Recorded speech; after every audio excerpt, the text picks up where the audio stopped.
Many accomplishments. We just have an outstanding speaker tonight. So here's the skinny of Nick. He was born and raised in West Orange, New Jersey, where he participated in the life of the church, serving as an acolyte, as well as participating in Goya, Ionian Village, Sons of Pericles, and Aheba. So you can see from a young age he's gotten the bug, so to speak. He attended Rutgers University and received a BA in Communications, as well as attending school in New York at G. Frankel's Acting and Directing Workshop. So we have an actor among us here too. He attended, in 1988, he relocated to Jacksonville, Florida with his wife Maria to establish Greek Orthodox Telecommunications of the Archdiocese of America, where he currently is the senior producer and director. In his career, this multiple Emmy Award-winning producer-director has produced and directed several motion pictures, multiple television series, and concerts for national and international clients. His work has been aired on A&E, PBS, the Home and Garden Network, CBS, and NBC, and a host of other international broadcast stations. Nick has also distinguished himself with production of over 250 documentary titles. Among his many globe-crossing projects is the ambitious 10-part series entitled The History of Orthodox Christianity, which was filmed on location in the Middle East, in Greece, in Italy, in Turkey, and Russia. His skills of storytelling have aired nationally on A&E and the History Channel, and most recently produced and directed, and this is important, the 26-part series entitled Discovering Orthodox Christianity, which was made possible by a grant from the Archbishop Yakov's Leadership 100 Endowment Fund. So this man also services an impressive list of domestic clients that includes Sodexo USA, CSX Corporation, the Mayo Clinic, Blue Cross, and Blue Shield and St. Vincent's Health System, for whom he has created commercials, corporate representations, marketing films, infomercials, and he also has done 80 educational films, many of them award-winning, also part of a large body of his work for national clients. Over his extensive career, Nick traveled the worldwide and worked with talent and caliber of people such as James Earl Jones, Ed McMahon, Mickey Rooney, Mariette Hartley, Frank Vincent, Vincent Gardenia, Pat Summerall, and John Stamos, among others. He's the owner of Spectrum Films, Lynx Educational Publishing, and Shannon Miller Lifestyle. He also is the senior producer-director for Greek Orthodox Telecommunications, as we said earlier. He's a member of AFTRA and SAG, and has served on many boards, both locally and nationally, including the University of North Florida Library Dean's Leadership Council, the Douglas Anderson School of the Arts, St. Photius National Shrine in St. Augustine, Orthodox Christian Network, and Orthodox Christian Fellowship. And I'm not finished yet. He's done so much. At his home parish of St. John the Divine, Nick has taught Sunday school, served as chair of the stewardship committee. Spiro, you need to talk to this man. I'm paying attention. Has served on the parish council, where he served as president for several terms, and currently is the chairman of the Millennium Building Committee. Is not here, but he should be listening to this. So, Nick was invested as archon of the Great Church of Christ by His Eminence Archbishop Demetrius of America and given the title Archon-Epitaxias. His greatest honor was to be bestowed the Medal of St. Andrew by His All Holiness, the Ecumenical Patriarch Bartholomew, for his work as communications coordinator for Pope Benedict's visit to Turkey a few years ago. This is the highest honor that can be bestowed to a layperson by the Ecumenical Patriarchate. And most recently, and he'll talk to us about that, I believe, Archon Furris served as the communications coordinator to the apostolic pilgrimage of His All Holiness Ecumenical Patriarch Bartholomew to Jerusalem, where he met Pope Francis about 1 year ago in May, or 11 months. And so, it is an honor and my privilege to introduce to you Nick Furris.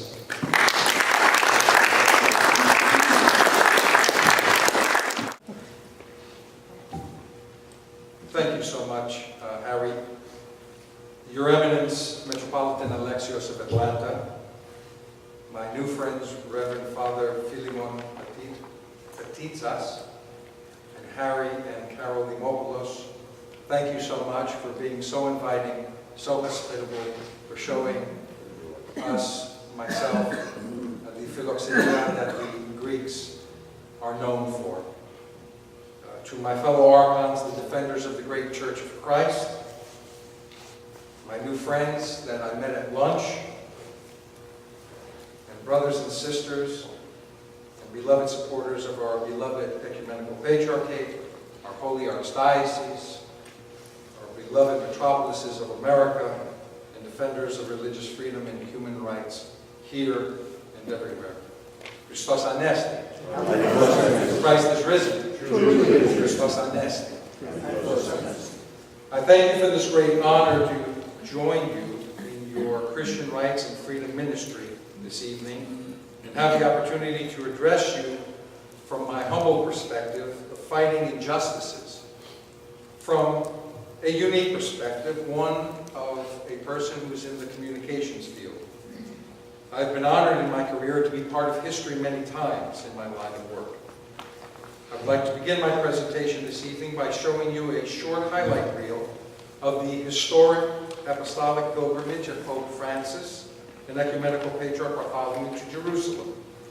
This was an historic event in the life of the Holy Orthodox Church in 2014, almost 1 year ago, as Harry mentioned. Precisely the dates were May 25th and 26th.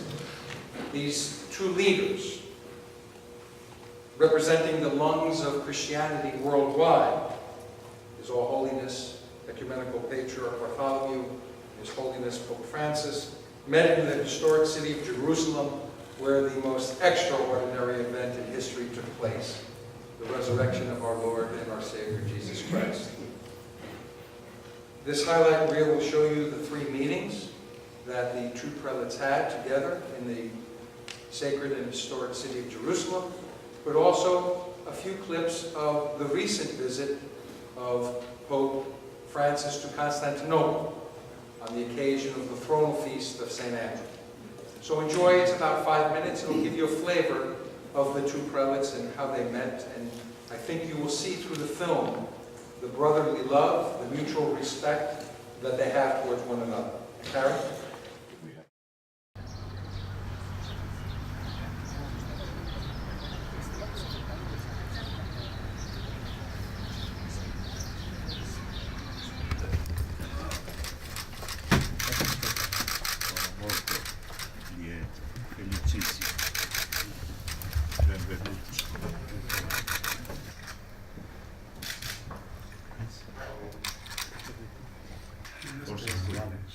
Come vuole.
benedictio Dei Omnipotentis, Patris, et Filii, et Spiritus Sancti, descenda super vos, et maniat semper. Η χάρις του Κυρίου ημών Ιησού Χριστού και η αγάπη του Θεού και Πατρός και η κοινωνία του Αγίου Πνεύματος ή με τα πάντων ημών.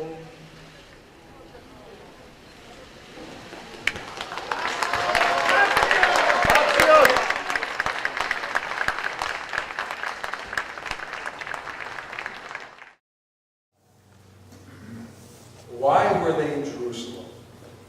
And what made this event so significant? Both leaders of their respective churches could have chosen anywhere in the world to meet. In fact, His All Holiness had attended the installation of Pope Francis in Rome in March of 2013. And that in of itself is historical, as it was the first time in history that an ecumenical patriarch attended the installation of a pope. And more recently, as you just saw, November 30th, 2014, Pope Francis reciprocated and traveled to Constantinople for the thronal feast of St. Andrew, the first called apostle and patron saint of our ecumenical patriarchate. Many of you may remember seeing the photographs and news stories where the Pope bent his head and asked our patriarch for a blessing for his church and for himself. And Bartholomew responded by kissing his forehead with love and mutual respect.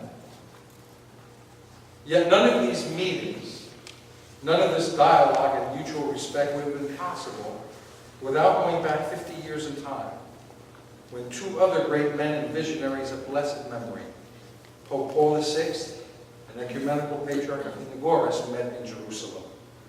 A meeting of great significance, and one that can only be appreciated when placed against the background of a millennium of theological estrangement and mutual distrust between the two churches. Those meetings in 1964 marked the beginning of a new era in the relations between Rome and Constantinople, thus between Roman Catholicism and Orthodoxy. Pope Paul VI and Ecumenical Patriarch Athenagoras met, and I state this quite simplistically for the sake of time, enabled the anathemas between the two churches to be lifted. Anathemas that estranged the two churches. Anathemas defined as formal curses or excommunications of a person or denouncing a doctrine. Yes, until 1964 there was no mutual respect, no dialogue of love. In fact, there was very little communication at all. What there was a huge wall dividing east and west. And it took two men to change it all. Two men of courage, two men of vision, two men who wanted to do God's will here on earth. Two men who were not afraid. I was a youngster back in the 60s, believe it or not, but I can tell you, I remember the controversy and how the adults back then would speak about those Catholics. Catholics. No sacraments were allowed. So if an Orthodox Christian fell in love with a Catholic, they would have to marry outside the church, as the church forbid the sacrament. To sum it up, for centuries there was no real relationship.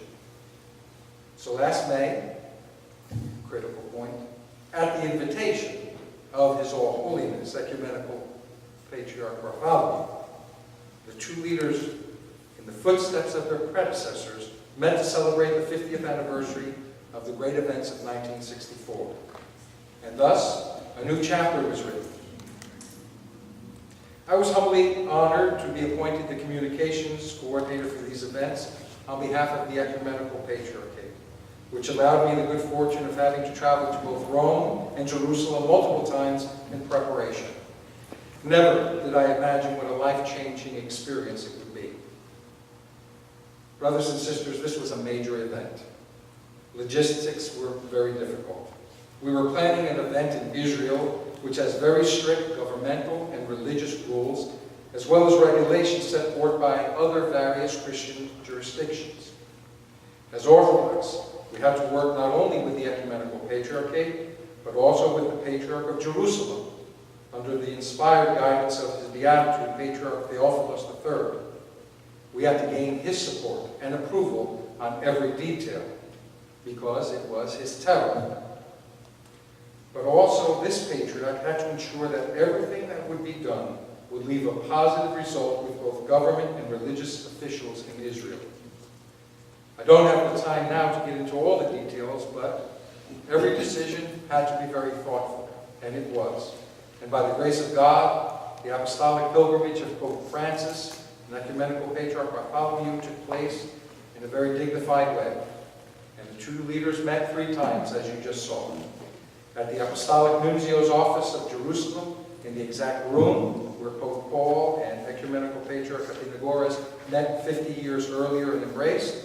At a joint prayer service the same day at the Church of the Holy Sepulchre, directly in front of the empty tomb of Christ, and then a reciprocal meeting of Francis to Bartholomew at the summer residence of the Patriarch of Jerusalem on the Mount of Olives. It was truly historical, it was moving, and it was hopeful. Hopeful for continued dialogue to continue to tear down the walls, leading down to a day the two churches could finally proclaim that they are in full communion. We can only pray for that day. Words themselves are truly inadequate to describe the feeling of standing in front of the Church of the Holy Sepulchre, filled to capacity. And beside the tomb, the empty tomb of Christ, with both Orthodox and Catholic dignitaries and pilgrims, and in front of us, 2 prelates singing in unison, Christos Anesti. I mean, can it get any better than that? I don't think so. This trip and my reflection leads me to say this emphatically. If you can, travel to Jerusalem. It will change your life forever. To walk where Christ walked, and to see with your own eyes the places you only hear about through the gospel readings. How can I describe standing on the banks of the Jordan or the Sea of Galilee? It's impossible to describe the feeling of being in the upper room where the Last Supper took place, or going into the home of Joachim and Anna where the Panagia was born and raised. I apologize, but I can't adequately describe climbing the stairs inside the Church of the Holy Sepulchre to reach Golgotha, the very place Christ was crucified, or enter the empty tomb and touch a piece of the stone that was rolled away, and kiss the slab where the Lord was laid, as you just saw the 2 prelates do. When I heard the gospel readings in church this past Holy Week, I had a visual reference to this place where it actually occurred. I encourage you, if you can, take the pilgrimage of faith. If you cannot, send your children, your grandchildren. It will change their lives. Patriarch of Jerusalem encourages the faithful to visit, and I promise you they will welcome you with open arms. But in the end, when you strip everything away and get to the heart of the events, it comes down to one thing, in my opinion: courage. In fact, both prelates used this verse, the verse in the book of Matthew, in their respective addresses at the Church of the Holy Sepulchre, where the angel states, "Do not be afraid," to the mere bearing women. I was asked to speak to you tonight in my reflections of these events in Jerusalem, as well as others, and offer a perspective from a communication standpoint. And I very simply say this: in order to fight injustice, do not be afraid. Do not be afraid, as Paul and Athenagoras were not afraid.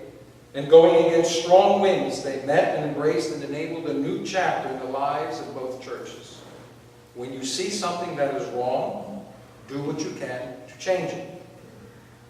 Do not be afraid, as Francis and Bartholomew, who both, with consequences, recognized the importance of this anniversary as a reminder that much has been accomplished between the Catholic and the Orthodox churches, but more needs to be done in order to bring us back into full communion.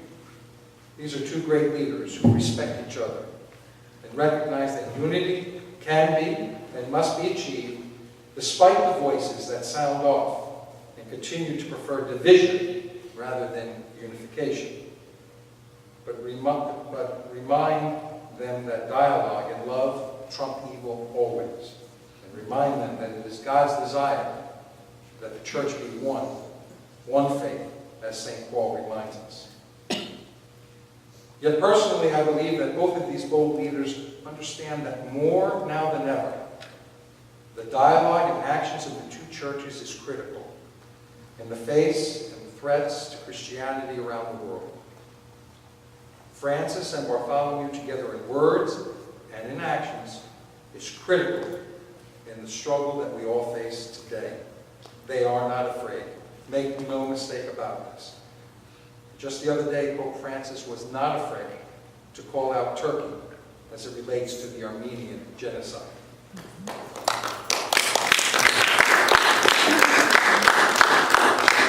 And we all know how our beloved ecumenical patriarch has never been afraid to state the obvious. Yes, I feel crucified, he told Bob Simon of blessed memory on 60 Minutes. But listen to these words. Because we believe in the resurrection, after the crucifixion, resurrection comes. But beyond this one event, what else should we not be afraid of? For me, that is what I took away from Jerusalem. A tangible realization that with faith, with courage, with resolve, anything is possible. And then in these trying times of religious persecution, human injustices, and the constant struggle of true religious freedom around the world, it is needed more than ever that we not be afraid. Do not be afraid to profess your orthodoxy. Let's simply start there. Be as bold and courageous as the disciples were, as the saints of our holy church, as bold as Photios the Great. The great St. Paul sent emissaries to all parts of the world, spreading the faith, and yes, he is responsible for Cyril and Methodius, Christianizing the Slavic lands. He professed the faith to all with instruction of respect for cultures and traditions of the lands that were being Christianized, and not to insist or discriminate anyone based on ethnicity, language, or geographic location. I suggest we all do this as individuals and as churches. We cannot afford to be xenophobes. It stifles. Still water becomes poisonous. Share freely this gift of orthodoxy, and yes, Hellenism, because for me, you cannot separate the two. You are doing this at this beautiful Church of St. Catherine's. You are professing the faith, and you are professing the issues facing her boldly. This series of lectures is a testament and a role model for all parishes to emulate. I congratulate you and I thank you for what you are doing to spread the word not only of orthodoxy, but also of religious freedom. Do not be afraid to stand for moral and social principles in line with your faith, with your orthodoxy. Have courage, the same courage Iakovos of blessed memory had, where, despite death threats, he walked shoulder to shoulder with Dr. Martin Luther King when others would not. The writer and director of Selma did not forget to include this in her movie, as it was a pivotal statement made by our Archbishop, although at the time it was not a very popular one. We must not be revisionist in our history, but speak very plainly.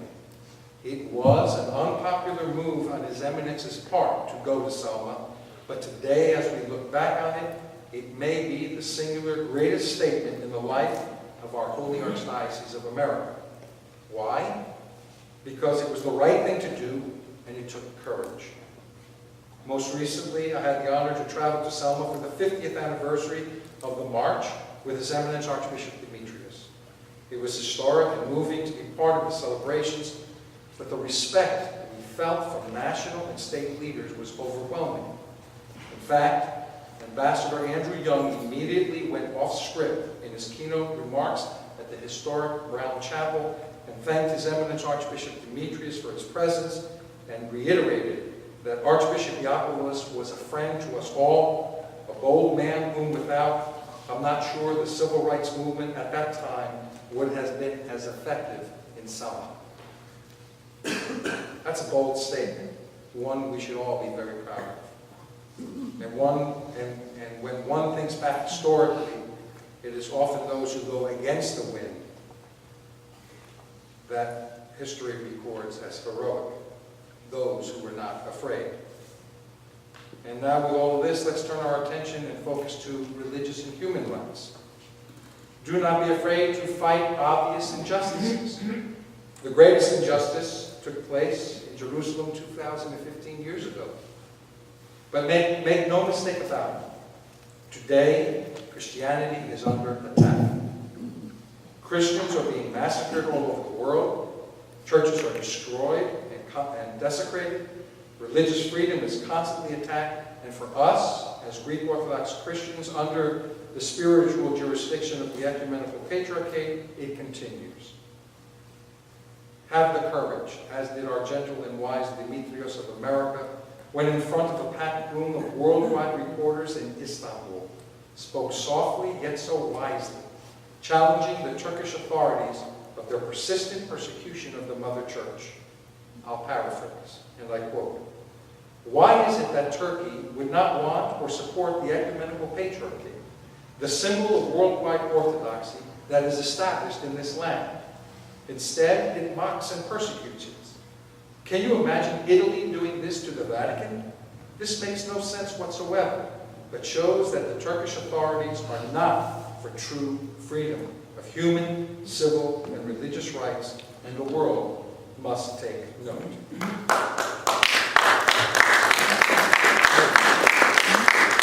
Certainly, I think you would agree His Eminence was not afraid. So let's speak about the Mother Church, our ecumenical patriarchate. My friends, unless you spent some time in Constantinople, and I know some of you were born there and have been through many things in your lives and faced many hardships, but for me, spending some time in Istanbul and watching and witnessing this oppression firsthand made me finally appreciate the fact that the Mother Church somehow continues its ministry. In 2006, when Pope Benedict traveled on his papal voyage to visit his brother Ecumenical Patriarch Bartholomew, I had the honor and was asked by His All Holiness to be the communications coordinator of that trip, which required me to spend considerable time in Constantinople at the Phanar. And it was during that trip that I realized the struggles our patriarchate faces every day. It was eye-opening to me, and at the same time, shameful and frankly quite aggravating to witness what this government of Turkey does to our patriarch and to the patriarchate and the institution at large. And here's just a few examples I would like to cite from a communications standpoint. And we thank God that despite all of this, all of the unwarranted attacks, the trip went off fine without a hitch. The Worldwide Press Center. After I sensed difficulties would arise with the government of Turkey, I went to His All Holiness and I asked permission that we create one central press office for both the Vatican and the Ecumenical Patriarchate. The Vatican is a country. The Pope is a head of state. My reasoning was that the Turkish government would not meddle or interfere as much if it were a combined Vatican Ecumenical Patriarchate press office. His All Holiness granted me permission. I reported that to the Vatican, and they accepted gratefully and thankfully. We rented the grand ballroom at the Istanbul Hilton. We had staging put up, live shot positions outside for television crews, radio cubicles for up to 150 journalists, live feeds from the Patriarchate to large screen television with audio in the room, computers, logistical support for at least 300 print journalists. You name it, we had it. The Ecumenical Patriarchate offered a first-class press center. Well, one day before the event, the officials from the Istanbul police station came and asked who was in charge of this press center. Of course, they were directed to me. I was whisked outside the press office to an outdoor patio where I was confronted for violating the Turkish authorities. I asked what I had done. Well, it turns out that the signage that was posted outside the press center, welcoming people, and inside on the stage, plus the press credentials that the media wear, and that were administered by the Patriarchate, there was a simple photo of the two leaders. And underneath it, it said, "Welcome to the Vatican Ecumenical Patriarchate Press Center." And next to there was a photo of the two leaders, and it stated their name: Pope Benedict, Ecumenical Patriarch Bartholomew. The violation. You cannot use the term ecumenical patriarch. It's a violation. It's insulting to them. So I was told one day before to take all the banners down, reissue press credentials to everywhere. We're talking hundreds and hundreds and hundreds of people, less than 24 hours before the arrival of the Pope. The threat was that until I did that, and proof was offered that I did it, the press center would be shut down.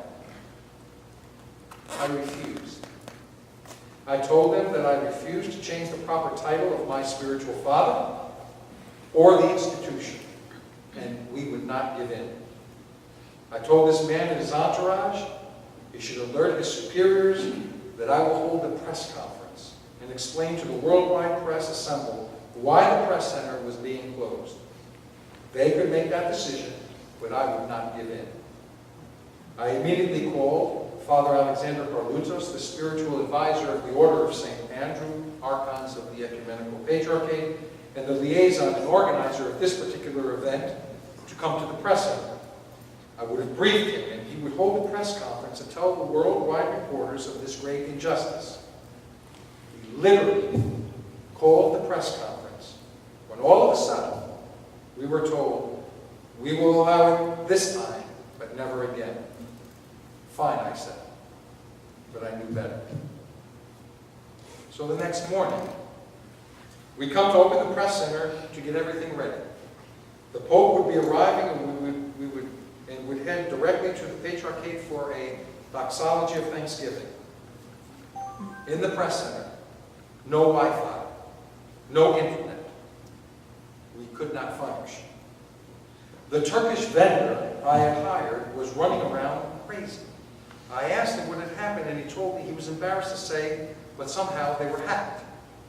I told him, how could that be? We set up a secured Wi-Fi signal to not rely on the hotel and to avoid these issues.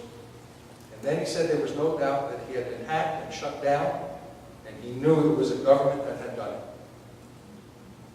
I immediately took action and called an IT expert from the United States who was part of the entourage to come, and thank God he was there, and he knew, and he unscrambled and whatever they do. And within about an hour, we had our Wi-Fi. We were back up. Thank God he knew what he was doing. Ironically, this same man who came the day before showed up, smiling, and asked me, "How's everything?" And I said, "Everything's fine." And then he said, "How's the Wi-Fi?" I said, "Everything's perfect. It's running great." He said, "Are you sure?" I said, "Absolutely." Then he looked at me. I said, "It's working perfectly. Look." He stormed out. He was very mad. He knew what we had done. He knew we had beat him at his own game. We fought back, and we won. So now let's talk about television. The television broadcast of the doxology and the divine liturgy. This was to be coordinated through permission of the Turkish authorities. We knew this. Now, remember, this feed would be used by the Vatican and EWTN, the Worldwide Catholic News Service. The audio from the service would be streamed live via radio around the world. So the Mother Church was responsible in providing all of this, and we knew how to do it. So to spare you the many details, let me simply say this. The Turkish authorities refused to let the mobile production unit, the crew, the cameras, the lights, and the satellite trucks on the premises. They were properly credentialed by the government. We had permission, we had documents, and frankly, they were trying to get on the grounds of the Patriarchate. Refusal. Hours of refusal. Hours of frustration. This was the day before the arrival of the Pope, and world. Everything had to be set up and tested. They knew it, and they didn't care. They would rather abuse the mother church and jeopardize the process than be cooperative. So for close to 6 hours, the trucks and workers sat down in the street until the government authorities decided it was okay to let them in. And the irony was, the patriarch told me, hire as many Turkish vendors as possible. The mother church should support its own people. It was Turkish vendors that were sitting down the street waiting to get into the patriarchate to do the job that they were hired to do. And their own government wouldn't allow them to come in. They knew it, and they were unhappy. In the end, it all worked out. But it causes intimidation. It causes us, for no other reason, to be frustrated. It causes bad blood. But that's not the worst of it. For the doxology and the divine liturgy, checkpoints were set up for security purposes. Knowing this, I went and I made sure and provided the list of VIPs, and especially the hierarchs of the church from across the world who would be attending these services, so that the government would know who they are, identify them, and give them easy access to the patriarchate. This is weeks and weeks worth of work. The security would, I'm being generous here, unorganized at best, but we had to get the VIPs in. So a security checkpoint was set up about 1 mile away from the patriarchate. 1 mile. During the doxology, as it was going on, the Pope was inside, the patriarch was inside. I got a call from one of our entourage. Nick, the authorities have refused access to our hierarchs, including a few from the United States. They made them surrender their passports a mile away. They made them walk to the patriarchate. And now they have them in cages, and they're holding them. I said, what? He says, they're in cages, get down here. So I ran out from outside the church, down to the street to get to the patriarchate, and I met with the government, and I showed them the documents. And right around the corner, I took the man with me, I said, and I'm looking from here to, let's say, where the back wall is, I see a cage. And inside the cage, I see hierarchs, including Methodios of Boston, who's yelling, Nick, get me out of here.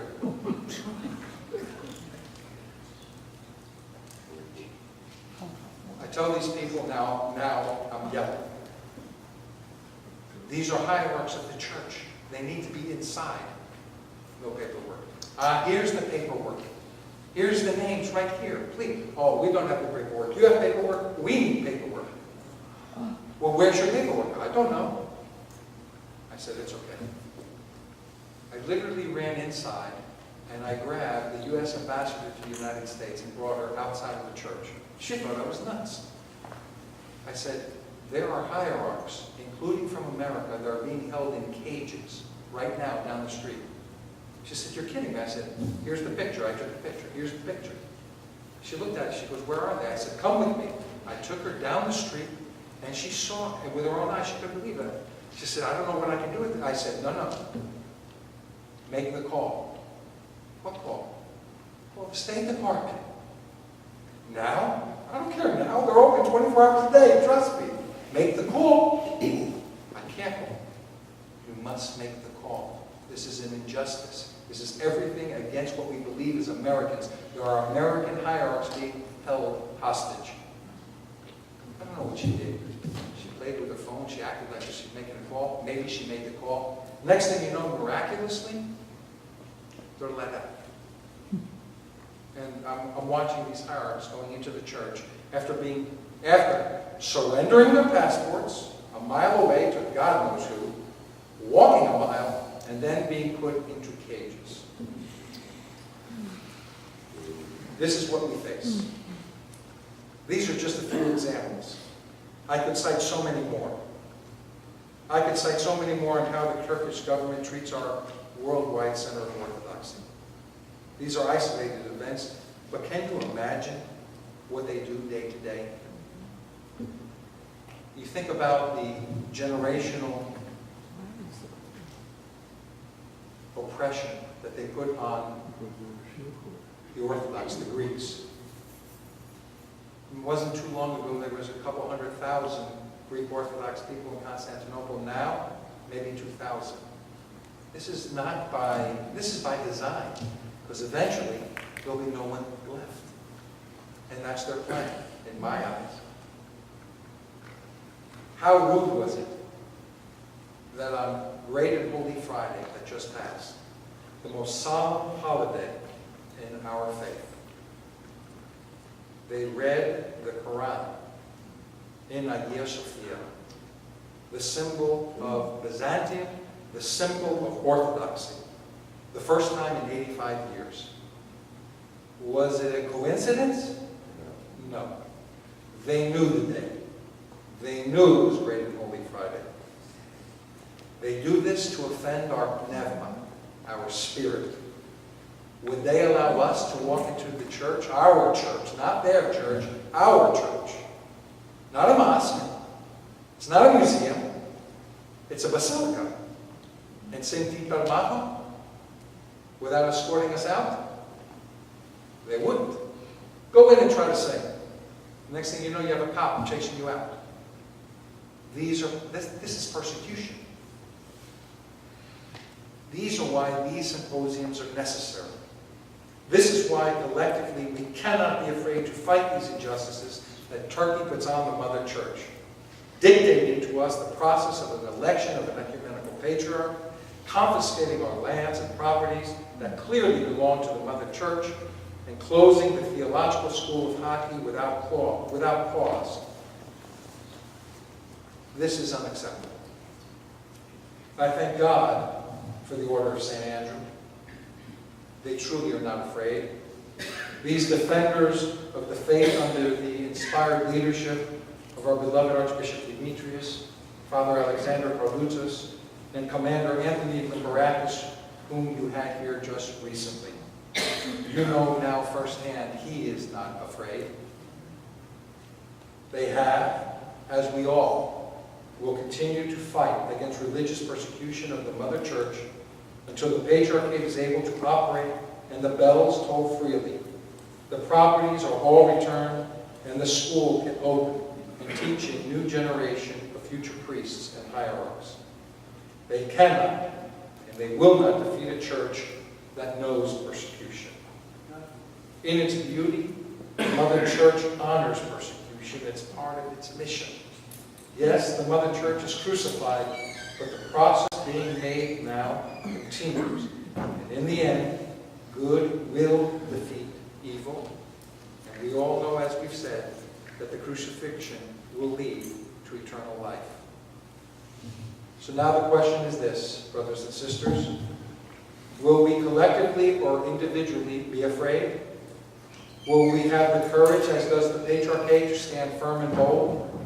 Will we be strong in our convictions as those young, innocent children just a few months ago who refused to renounce Christ by becoming Muslim and were then executed on the spot? Could we live in a place where praying was not allowed? Or we also think that these things happen, these attacks on Christianity going on overseas. It's not our problem. We find excuses to stay silent. May I submit to you that this attack is right here in our beloved country of the United States. More and more politics, media, and politically correct advocates, who, by the way, fight hard and are not afraid, find ways to take God out of the equation. Unless we begin to respond in a bold and courageous way and not renounce our faith, but have unyielding resolve, as did those innocent children, it will be too late. We must not take our freedoms here in the United States for granted, and we must fight however we can against these injustices both here and abroad. individually and collectively. You here in Naples are doing just that, and I commend you and I thank you. Please continue to fight. Do what you can to spread the word of the persecution of human, civil, and religious rights of our beloved ecumenical patriarchate, but also all who face persecution because they believe in Jesus Christ. We must. We have no choice. We cannot afford to be afraid, and we must not be silent. We must take action. In the words of the Nobel Peace winner Elie Wiesel, to remain silent and indifferent is the greatest sin of all. Brothers and sisters, from this historic meeting between Pope Francis and Ecumenical Patriarch Bartholomew, I offer this. Have faith, have courage, and have resolve. I conclude with the verse Matthew 28, verses 5 and 6. Do not be afraid, for I know that you seek Jesus, who was crucified. He is not here, for he is risen, as he said. Come, see the place where the Lord lay. It is through the risen Lord that we will gain the strength in our faith, our courage, and our resolve. Do not be afraid. The Lord is with us. I thank you. God bless you all.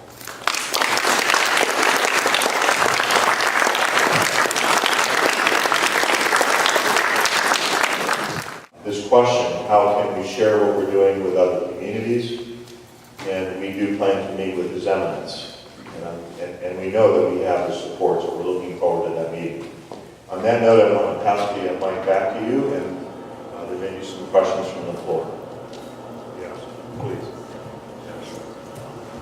Okay, Dr. Chris, you be the first. What is the status of the efforts of the Turkish government to change Hagia Sophia into a mosque?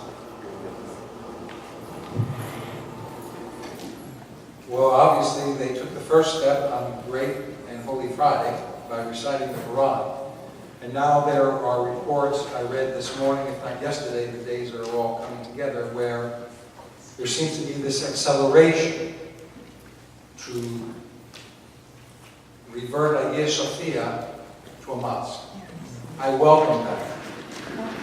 I want you to... We didn't hear the question. The question was, what are the efforts being made by the Turkish government to revert Hagia Sophia back into a mosque, into a full mosque? And as I said, Great and Holy Friday, they recited the Quran. And I read yesterday or today that it seems like there's an acceleration, and they're using the Pope's words, calling out the genocide in Armenia as leverage to accelerate it. Now, what I'm about to say, just let me finish. I welcome the Turkish government trying to turn Hagia Sophia back into a mosque. I welcome it. Because then, and only then, the outrage of worldwide orthodoxy, worldwide human and civil rights, it will put a focus on the atrocities that are being done. Let them try. Let them try. That's where they'll see the strength of... Listen, you know what the Turkish... In my opinion, the thing that the Turkish government hates the most? Bad PR. Bad public relations. The Pope, the most powerful religious leader in the world, calling them out on a genocide, which they say never happened, where writers... Turkish writers in newspapers have written about the genocide and were executed about maybe 10 years ago. 250,000 people at the man's funeral. They want to pretend it never happened. They fear bad public relations. Do you remember? I just spoke about, do you want the worldwide press to know why you're shutting down the press center? No, everything changed. They don't like bad press. Now let me just clarify one thing. Let's distinguish between government and people. There's a big difference. The people that I've met in Istanbul and throughout Asia Minor are warm, wonderful, hospitable people. They have no issues with us. They understand the history. They understand that. You're Greek? Oh, okay, I'm Turkish. Okay. They treat you nicely. There's a difference between that and the government. The government? No, I'm sorry. I have no respect for a government that wants to claim to be secular, but really wants to be isolated. Goes against, correct me if I'm wrong, we have pictures of George Washington up on the wall. They have pictures of Ataturk. Okay, Ataturk is their George Washington. Ataturk wanted secularism. He wanted to have an open society, open and free, so many practicing religions, many. They're doing the exact opposite. They say they want to join the EU. I don't think they want to be in the EU. I think they want to stay isolated so they can do whatever it is that they want to do. And I'll tell you one thing that's for sure. They certainly don't want any Christians in Asia Minor any longer. I mean, that's obvious. They don't want Greeks, they don't want Armenians, they don't want Catholics, they don't want anything. And that's what we're facing. That's what our patriarch faces every day. By the way, the European Parliament just yesterday also approved or endorsed the Armenian genocide. I think almost a unanimous vote. And that, I think, pretty much seals the fate of Turkey ever joining the EU. I have another question. Anybody else?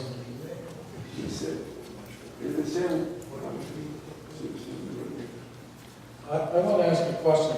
The same question was for the school, theological school of Kharkiv. Yes. Is the situation the same, and you look forward to the same, which for the school, the whole world will not care?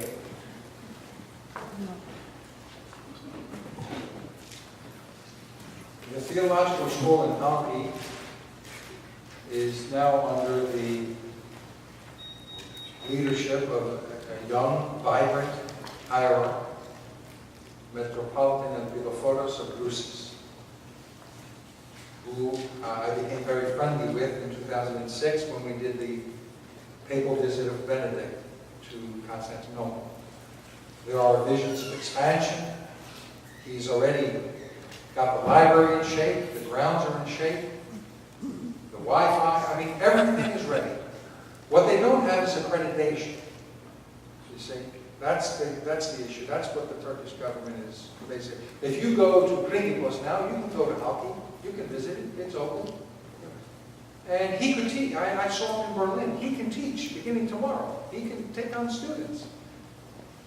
It's a political toy to the President Erdogan. Every time there's an election, we're going to open up Halki, become secular. And as soon as he's elected, when you don't have future priests or hierarchs because you're not training them, what are you doing? You're slowly asphyxiating a generation of people. It's a form of asphyxiation. But I think in the end, if you keep fighting hard enough and you have courage, look, a lot of these issues weren't as hot topics until the archons got involved 15 years ago under this dynamic leadership. We're taking people to court, to the European courts and winning. Properties are being given back to the Patriarchate now because we made it an issue. But in order to make it an issue, sometimes you've got to get outside of yourself.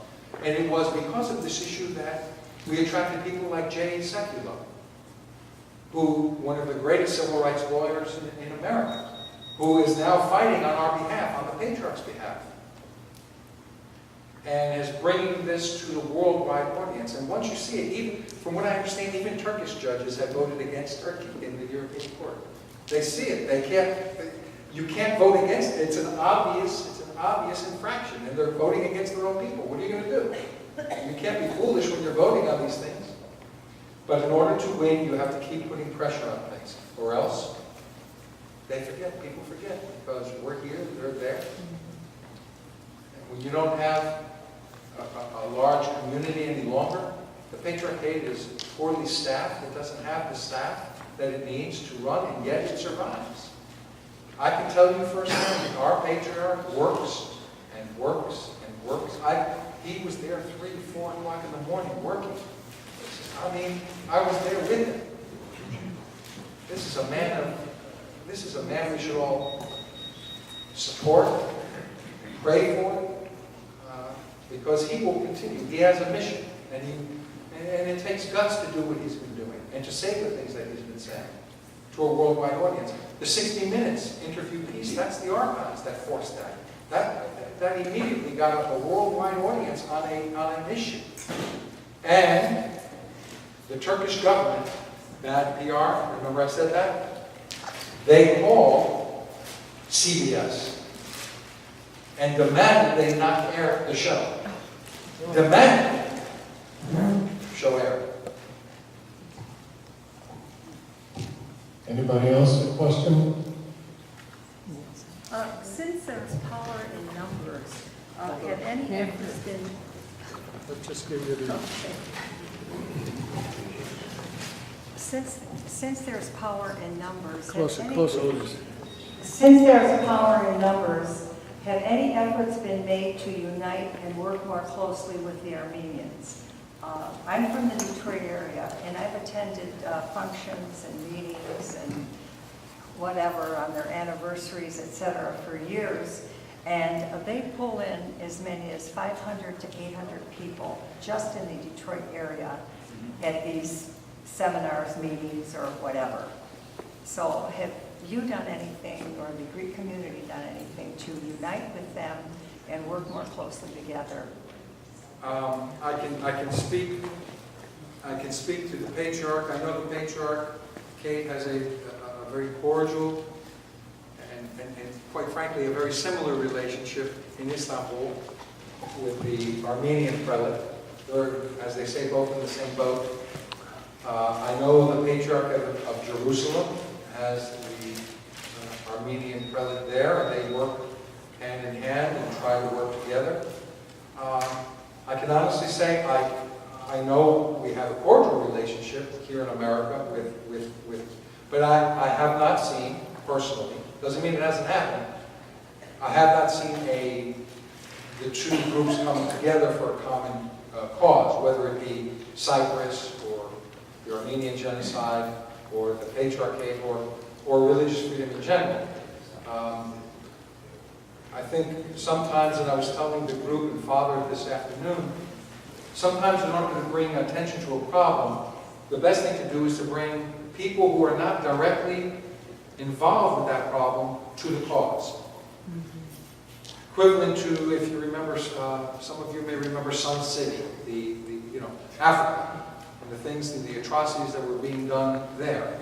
A group of musicians got together and protested and did a concert, etc. They had nothing to do with that, and all of a sudden they brought this whole view on a particular problem. So maybe, yes, we have our own people that are fighting the good fight. We need to attract other people to come in who are not Greek, they're not Orthodox, yet they believe in an injustice is being done. So if you can get a celebrity from Hollywood, or you get a big-time musician, etc., to join the cause, all of a sudden all of the reporters follow that person and say, what is he or she doing there? At the same time, it's a delicate situation, and I explained this to Harry and to the group this afternoon. We have to be very careful in we're very emotional people. We want to do something to help. We have to be very diligent in our homework and cross our T's and dot our I's to make sure that whatever we're doing here in America or anywhere does not wind up hurting the Mother Church. What I mean by that is there's so many levels and layers of politics that are being played, we don't know all the facts. So it's always good to know that what you're doing is in symphony with what the Patriarchate wants and needs, as opposed to you think you're doing the right thing and actually, unbeknownst to us, we're hurting them. Again, Turkey does not like bad public relations, and they retaliate when they get it.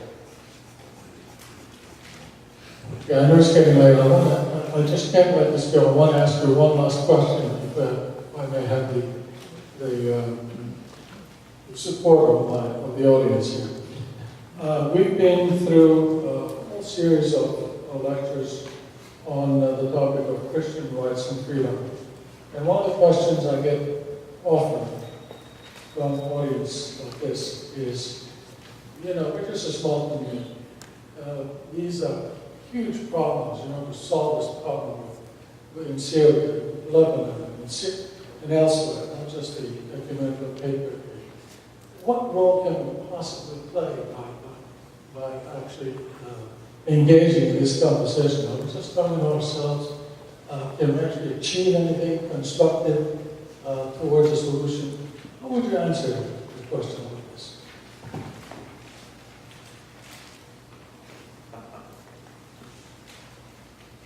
I would say go read Mother Teresa, who spoke about how to change the world one person at a time.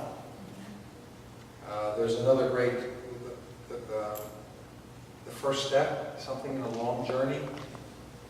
There's a great quote, I have to find it. The power of one. The power of one, but also somebody has to take a step. And so if no one takes a step, then we become indifferent. And if we're all indifferent, then that's the greatest sin. So it's easy to say, I'm in Jacksonville, you're at St. Catherine here, we'll figure it out. Really? I don't think so. So, short answer to your question is absolutely you can make a difference. You can make a difference, number one, by educating your own people. I gave this similar speech up in Jacksonville and at St. Photios, and people had no idea what I was talking about. And they're Orthodox Christians. They have no idea that we're persecuted. They have no idea. So let's start with ourselves first. Let's educate ourselves as to what the real problems are. And then let's take our knowledge and let's put it out there so that others understand who and what we are and what challenges we face. Because in the end, I think they'll appreciate what it is that is being done. So you can make a tremendous difference. And you are making a difference because you're doing this. And I encourage, as I told Father in the group this afternoon, bring in non-Orthodox into your group to speak and to offer their point of view. They'll learn from you, you learn from them. And the next thing you know, maybe the news is talking about it here. Maybe the religious reporter is writing a column on the plight of the ecumenical patriarchate. Or the morning show is calling Father feeling long for a soundbite or an interview on the attack of Christians in the Middle East. Why not? We have a voice. We have a perspective. So yes, absolutely. Absolutely. 100% yes. Thank you very much. Is there any input from other Orthodox churches, like the Serbians, the Russians, the Romanians, As it relates to? as it relates to the issues you're talking about, pressuring the Turkish? I mean, listen, I spoke today really from a point of view of the oppression of the Mother Church. There's oppression in Israel, there's oppression in Palestine, there's oppression in Syria, there's oppression everywhere, and it takes worldwide leaders to start talking and bringing attention. People like Francis, people like Bartholomew. And the more they talk about it, the more we can put eyes on it. And that's how you can make a difference. Most people don't know that these issues are happening. You have to bring it to their attention. And even if it's just this community, the greater Naples area, hey, that's fine. And if you're doing it and you teach the people in Jacksonville how to do it, and you teach the people in Daytona how to do it, and then you teach the people in Atlanta how to do it, then you have an entire metropolis talking about it, and then the metropolis teaches the archdiocese, and then you have a system that works, and works with the archons, not against the archons, but with them. And you have a machine. We went to Israel, and this poor patriarch is facing all kinds of issues there. But they survive, as does Constantinople survive, as it will continue to survive. But yes, you have to get involved in a way to do this. I think it's wonderful. Yes. I think we need to Recall the call it. World Council of Churches that was formed in the, was it the 70s? Do they still exist? Yes, They do. they do. And we're active, and the Ecumenical Patriarchate was instrumental in the formation of the World Council of Churches. I mean, that's history. That's history. So where are they with all of these Christian persecutions? I haven't heard any speaking out on anything. They speak, and there are statements made, but it's going to take more than the World Council of Churches to solve a problem like this. I mean, if you want a personal opinion, it's going to take the leaders of the world, the leaders of the moral compass, the leaders of countries that have been the moral compass. America has been a moral compass in the world. It had, when it has seen an injustice, it usually intervened or it created a coalition to do something about it, whether it was no. Not now. Oh no, I'm saying it used to. Now, I mean, this is my personal opinion. My personal opinion, and I'm going to try not to get too political, is I think not only the president, but the House, the leader should see this injustice, and they need to act upon it. Because as I said, it's happening here. It's happening here, little by little. And until people get, I mean, we let the media say whatever they want. We let the government officials, yeah, you can't say this or have a Christmas tree anymore in the square. And we just say, that's just one more thing. We just let it go. Start putting together as a group and saying, no, we don't want this anymore. We want to put God back in school. We want to be able to let a football coach lead a Lord's Prayer before they go on the field. I mean, you keep reading this every day. And it just gets, and the next thing you know it. But I think the tide is slowly starting to change. I've seen it.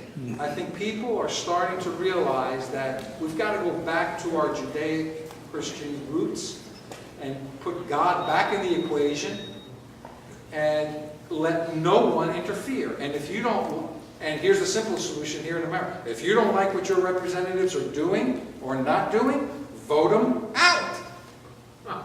And with that, I think we're going to call it a day. It gives me a great pleasure to have you here. Thank you so very much for such an inspiring presentation. And now I'm going to give the microphone to...